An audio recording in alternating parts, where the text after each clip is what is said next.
Bum, bum, ba-da-da, bum, bum. What's up, everybody? Welcome to a Monday edition of the Blue Review presented by LAX. By now, if you have been hanging out with us for the last month or so, you know who we are. I am Marcus Grant. That is Greg Bergman. And we are joined, as we always are, on a Monday by the one and only Clint Pasillas. Fellas, how are we feeling this Monday? Feeling good because the Dodgers won 2 out of 3, but feeling bad because the rest of the LA sports sucked and lost 5 out of 7 games from Friday to Sunday. Maybe you feel a little bit better, Clint. I don't know if you watched the Lakers and the Kings and all the destruction that happened here in LA, but I'm not so happy. The Paul Skeens game on Friday was so bad for the Dodgers. I was like, you know what? The Laker game is on. Let me tube in. I'm a Lakers fan. I enjoy basketball. I just don't have the bandwidth anymore to pay attention to a bunch of things, so I usually don't watch it. But as I was watching it, I'm like, does Luka always just complain about every shot? And yes. Is Bond playing in this fourth quarter? So apparently the same thing happened yesterday. But not a great weekend for LA sports. A decent weekend for the Dodgers. It turns out they play it better when they play bad teams. Yeah, it's kind of amazing how that happens. We will dive into the Pirates series and look ahead to the Marlins series, which is going tonight at Dodger Stadium. But before we get into any of that, I want to give a shout out to our friends over at LAX. They are transforming the travel experience, trying to save visitors time. The People Mover train, which is very exciting, should be open early next year, which will only enhance your traveling experience at Los Angeles International Airport. So for more information, you can go to flylax.com/transforming LAX. All right. Well, Clint, let's start with Friday. Overall, it was a good weekend. They win 2 out of 3. But the Paul Skeens game was definitely a thing. I mean, I know last week we were sort of talking about the Dodgers against Paul Skeens, Greg, and the fact that when they saw him last year, they had some good success against him. Clint, Paul Skeens was everything that we always imagined him to be, though, on Friday night. Man, that dude is a guy right there. He is a straight up ace. He is filthy. He throws like any pitch he wants at any moment, and he can strike it. It's all plus stuff, and he just keeps reinventing himself. Dodgers, they tried their best. I appreciate Yoshinobu Yamamoto also not having his best stuff, but keeping his team in the game to only lose that 3-0. Had they not lost the short or got swept in that short Cubs series, probably wouldn't have stung as much at the time. But you're not going to beat them all, and at least you got some good information about potential future Dodger Paul Skeens. Right? Yeah, I mean that's sort of the Dodger way, right? If you can't beat them, sign them. That could be down the road. Right. Bring him home. Bring him back to Southern California. Isn't that what all LA teams do? They just say, like, if you're really good in another team, you say, hey, we just bring up future Laker, future Dodger, future King, whichever word you want to say here. Everybody can be a future #future blank. I was going to say, hey, come on home. We have bidets. We're going to get to the bidets. I'm going to get to the bidets. We're going to do that at some point. But I thought Paul Skeens absolutely shoved. He's so good. Yamamoto, I thought, was pretty good. The fact he just couldn't find the plate. Yep. He couldn't find the plate. He threw a lot of pitches early on, so to only be able to get through 5, to hold it down to what he did hold it down, I thought was kind of impressive.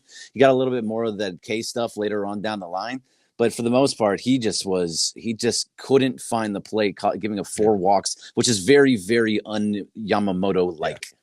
Yeah, I think it was a career high, the 4 walks that he had on Friday night. And the fact that he got through 5 after a 30-pitch first inning, I think that's sort of to be commended. And to Clint's point, look, he kept the Dodgers in the ball game. I mean, it wasn't as though the Pirates ever ran away and hid in that one, just the offense couldn't really generate anything. So 3-0 loss on Friday. But then, Greg, I was sort of in and out and kind of just checking on my phone, seeing what was going on Saturday. And there was a moment where I'm like, are they really going to lose the first 2 in a row to the Pirates? I was mildly depressed for a good chunk of Saturday. Then, Greg, the offense came alive and, all was right with the world. But I mean, I don't know if you have any insight or any thoughts as to what happened. Was it just, the bats just finally woke up, it seems like. It seemed the bats did wake up, and it was really it's crazy what happened over this weekend with Andy Pages. Andy Pages is just on an absolute heater right now. Yeah. He at one point he was 9 of 10 and with like 4 RBIs and a home run. It was insane what he did this weekend. So I think a lot of that was definitely Pages at the bottom of the lineup and like leading into the top. And Shohei was great on Saturday. That was one of the best Shohei games I've seen in quite some time. I thought Roki Sasaki pitched pretty well too. He almost got through the 6 innings, but he held them down. He got some walks, got some strikeouts. The walks were lessened, which made it a little bit easier for him. So he didn't throw that many pitches. Really, in the fourth, Clint, was it the 4th or 5th? Is when he started to like struggle a little bit. 29 pitches, yeah. But if we're talking about the Dodgers offense, it's got to be through future Hall of Famer Andy Pages, right? Like, dude is on. He was great. You said he's on a heater. He's on a tear over his last 15 games, hitting .377, slugging .717. Dude is absolutely on fire. He's feeling it. He's feeling himself. The confidence is there. Something he talked about last night. Dave Roberts had mentioned as well. Michael Conforto, and I know everybody boo, and much deserved boos. Yeah. Conforto had talked after one of the losses. I think it was after the Friday loss to Skeens. He had mentioned, hitting is contagious, and I think we're finally starting to see that sort of spread out throughout the lineup. You mentioned Shohei, Mookie still going through it a little bit, but Freddie chipping in some hits there. Teoscar, congrats on 200 career home runs. Yeah. Teoscar Hernandez continues to carry this team. Tommy had been taking a little bit of a step back. Kike Hernandez doing big things in big spots with that pinch hit homer. It's just been actually a fun ball club to watch in recent vintage. And like I said, if we could play the Pirates every week, I guess it would probably be a lot more fun facing that bullpen more regularly.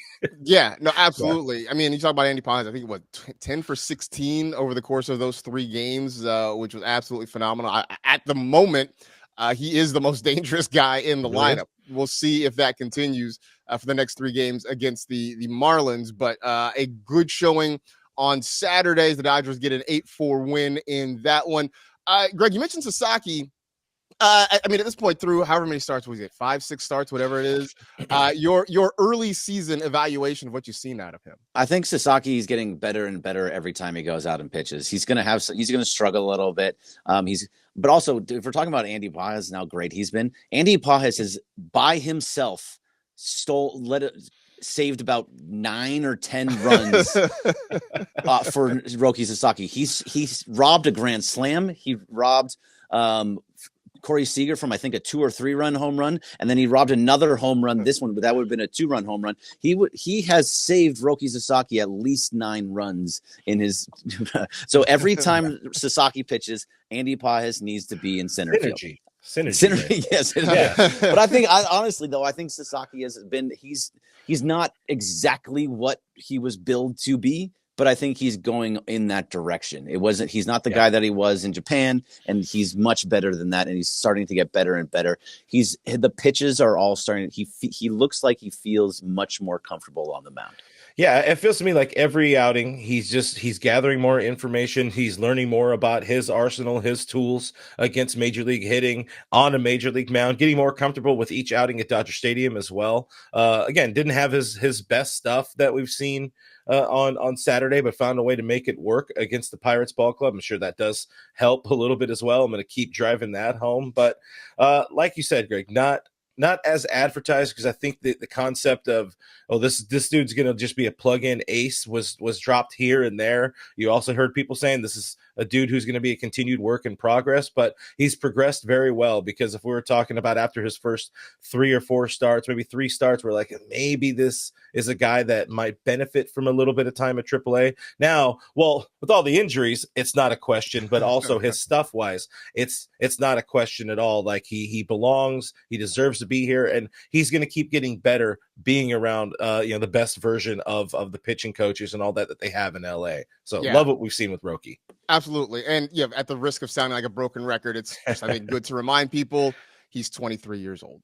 He's 23 years old, Yeah. and he's expected to be here for a long time. So there's definitely a chance for him to develop.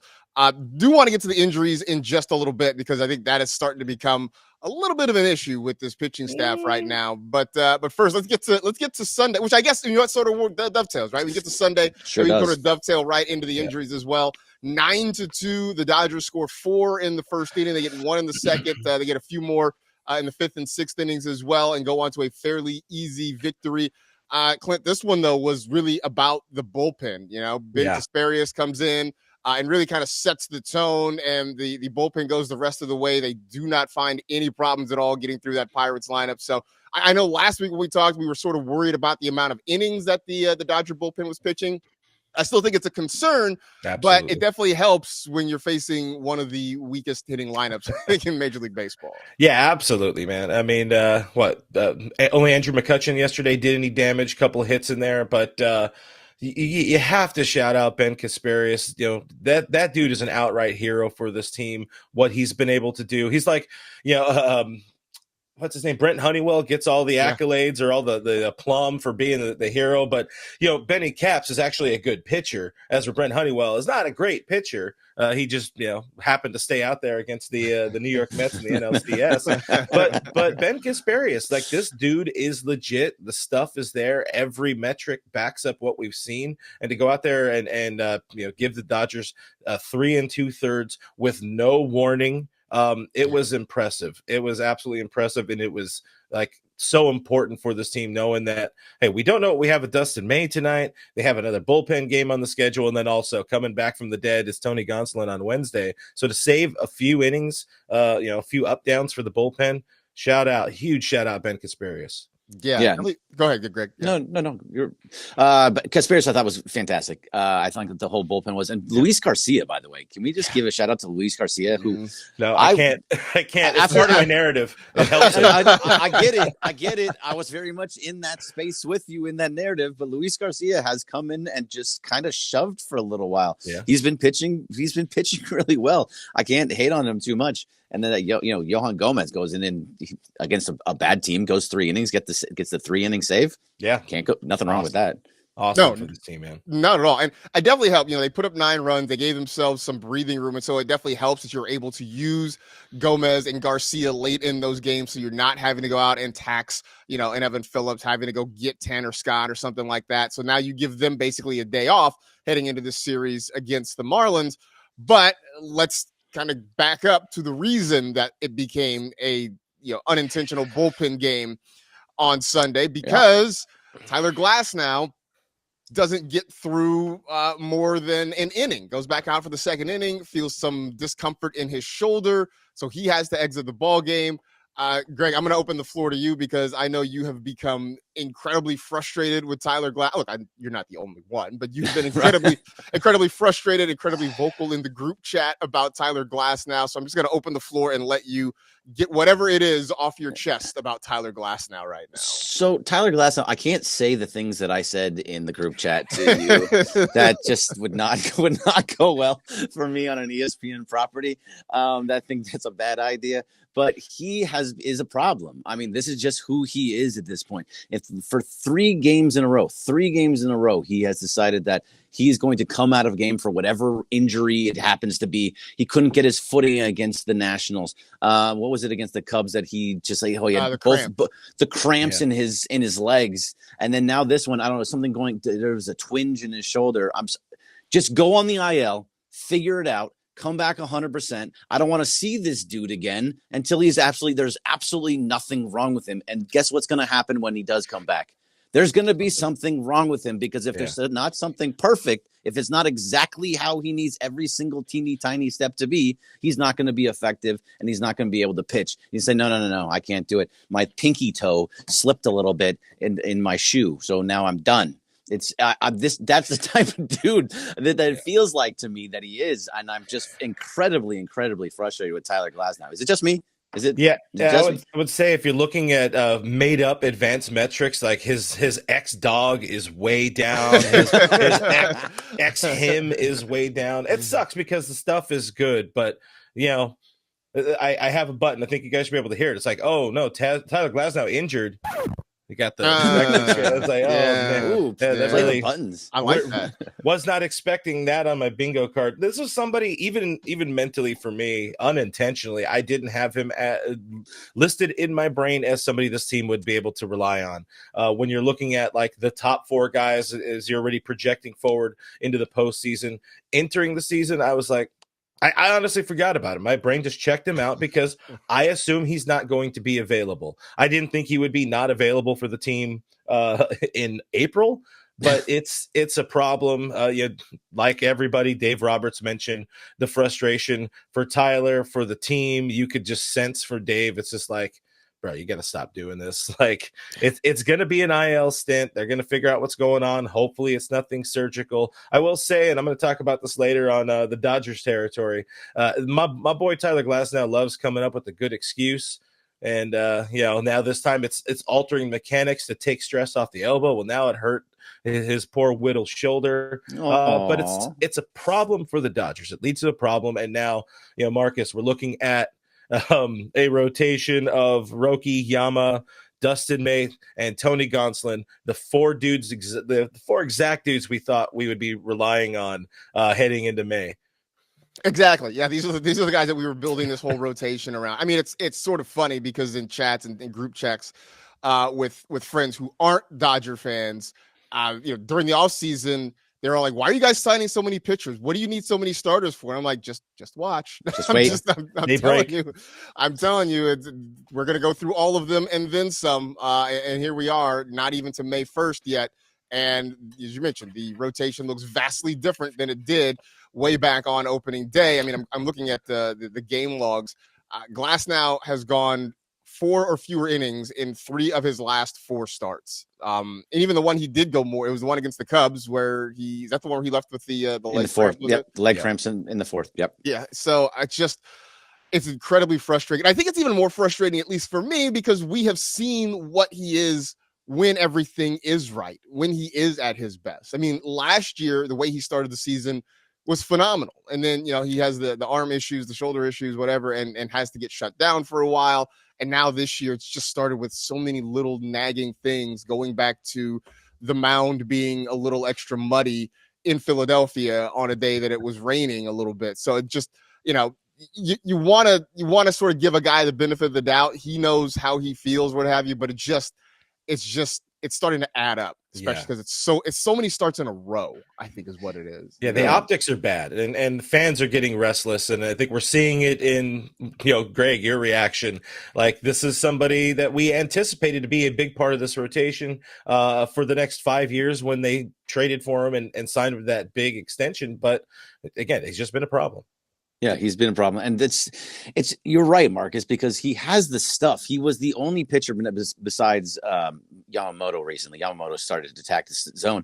But at the beginning of the season, Glasnow was the only guy really attacking the zone. He wasn't walking a lot of dudes. He was really getting in there, getting strikeouts.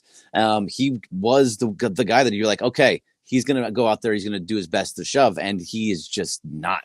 If you can't stay on the field past 2 innings twice in your last 3 starts and not past the 4th, it's incredibly, incredibly disappointing. I get that he's disappointed about it. I get that he's like, I don't know what's going on. How about it's all up here, dude? It's all up here. Just get out there and pitch, man. Like, stop worrying about all the little things. God, he's just so frustrating. It's really frustrating. I guess since we're talking frustrations, let's sort of move over to the offensive side. Look, I don't know how much we want to hammer Michael Conforto at this point. It all just seems sort of redundant because we've talked about it over and over again. But he's a waste. Clint, I do want to talk about Max Muncy, though, right? Because, I think we're all waiting for the real Max Muncy to show up. And so far, it just hasn't happened. He did get a hit yesterday, but I know he broke an 0 for 16 streak for him. I mean, how much longer do you think the Dodgers are going to wait for Max Muncy to start getting going? Listen, this is a team that still has Chris Taylor on the roster. I think they wait as long as they possibly can for Max to figure something out. At least for the greater part, he's contributing in ways that he can. He's earning his walks, and we keep trying to convince ourselves that, he's seeing the ball better. That means he's seeing the ball better. He's going to get closer to making harder contact, and then eventually that baseball will fly out. We'll get the bat drop. We'll get the relief, and that's really what it comes down to for him. As soon as he hits one homer, I think he does break out. He starts to feel himself. But right now, he's so in his head. The frustration for him, the stress is all mounting up. But I think Dave, being the guy he is, we know he's going to have a long leash. Whether they start to take away a little bit of playing time, obviously we've already seen Max kind of move down in the lineup, which I think is good for him. Maybe hitting ninth wouldn't be a bad idea because he can take his walks and be on in front of Max Muncy. But Shohei Ohtani, 2 Muncies in a row, that would be rough. But it Too many Muncies. It's definitely starting to tick its way into another concern area, because if the Dodgers need a third baseman, what are they going to do? They're going to look at Alex Friedland, who's killing it at AAA, or are they going to try to look outside of the organization? But it's definitely something you're watching here in month 1 of baseball. Yeah, for sure. Just really, really frustrating at this point. And to your point, Greg, maybe they trade with Oakland and get the other Max Muncies. They can have 2 Max Muncies, who both randomly have the same exact birthday too. Like, it's just weird, It's very, very, very weird. But you mentioned Chris Taylor, and you talked about my group chat. What I said in the group chat, you had a very good line in the group chat for you about Chris Taylor. Chris Taylor has a higher batting average than Mookie Betts. No, I will not be taking any questions. We're just going to leave it at that. Look at it. He's got a higher batting average than Freddie Freeman. I would love to see Chris Taylor getting more opportunities than Michael Conforto, to throw that out there. I think he's earned it just by existing and also not being Michael Conforto. Just by existing is the exact right term to use, because Conforto is not existing on this team at this moment. He grounds into so many double plays. The ball is always on the ground. He strikes. They all saying like he walks up to the plate at 0-2. That's exactly where Michael Conforto is. He walks to the plate. He's at 0-2. He works out a walk, so good for him every once in a while. But he's just an absolute mess. Taylor. Look, he's not great, but the fact of the matter is he's playing better than him. So I would love to see him more, which is crazy to say just in general. I'd love to see Chris Taylor on the field. That's kind of what the state of the offense is. And if you're going to do it against the Marlins, right? Yeah, I mean, that feels like a good spot, in which leads us right into tonight. So starts game 1 of a 3-game set against the Miami Marlins. It'll be Dustin May going against Cabrera, and I mean, Clint, another chance for this offense, this pitching staff, I guess, to get healthy against a bad team. Like, time for them to kind of fatten up a little bit over the next 3 days. Yeah, I feel pretty confident about the Dodgers bats getting going against Marlins pitching. What I need to see is Dustin May be more like his first 3 starts, rather than what we saw in Chicago, which I put a lot of the onus on those issues, it being in Chicago, being a windy day, cold, all that kind of stuff. I mean, he should know how to pitch there, but I digress when it comes to that. But he needs to have a good outing. He needs to be out there for 5 or 6 innings, because again, they're going with another bullpen game on Tuesday. You would assume Glasnow is hitting the IL today, and they're going to bring up somebody for length, whether it's a Robleski or a Landon Knack or somebody who could take down some bulk in that one, and give them a little bit of break in case of emergency for tonight. But we all need to see a lot out of Dustin May. We need to see some length and early outs, and hopefully some domination out of the kid. Yeah, Dustin May, he still ended up in that game in Chicago. He still went 5. Like, he pushed through 5 innings, which I thought was great by him to be able to kind of center himself, calm himself after giving up all those runs. He did give up the 2-run home run late, which was a problem, and he was kind of pissed about it. But I still think he's got great stuff. I think he's going to be just fine. I think that he is going to be somebody that can last throughout the year. I think if he hasn't gotten, I need to cross my fingers, tap on wood and whatever I can. Yeah. He hasn't gotten injured yet, so that maybe this is a good thing that's going on with him right now. I probably just jinxed the hell out of him. But either way, it's nice to see that Dustin May is pitching well. It's going to be an up and down thing. He didn't pitch for over a year. Or was it 2 years? 2 years he didn't pitch, so he's going to take some time. I'm really in the right space with Dustin May. Yeah, same. I'm willing to sort of say last start was just a bad day, and that he's going to sort of hopefully turn things around. Again, the Marlins a good soft landing spot in case you're looking to rebound for something for Yeah. sure. Just about out of time here, but Clint, let the folks know what you got going on, man. Yeah, we'll be talking more Dodger baseball today. Myself, Alana Rizzo, Dodgers territory, part of the Foul Territory Network. That is at 12 o'clock Pacific time every Monday, every Thursday. I think we're also post-gaming on Tuesday. But yeah, I'm around the internet. Give me a follow at RealFRG is the best way to know when the hell I'm going live and all that kind of stuff. But gentlemen, I appreciate the time as always. This is fun talking baseball with you boys. Absolutely. Look forward to talking to you again next Monday. Look forward to everybody in the chat being with us again here tomorrow on the Blue Review, 8:30 to 8:55, as always. Shout out, by the way, to Parker Bell, who's a man about town over the weekend. I think he actually has a cot set up at Cosm as much time as he spends there over the last few days as well. But stay involved. Stay in the chat here on the ESPN LA YouTube channel. Travis DeMarco coming up next. In the meantime, for Greg Bergman, for Clint Pasillas, I'm Marcus Grant. It's been the Blue Review. See you tomorrow, y'all. Bye.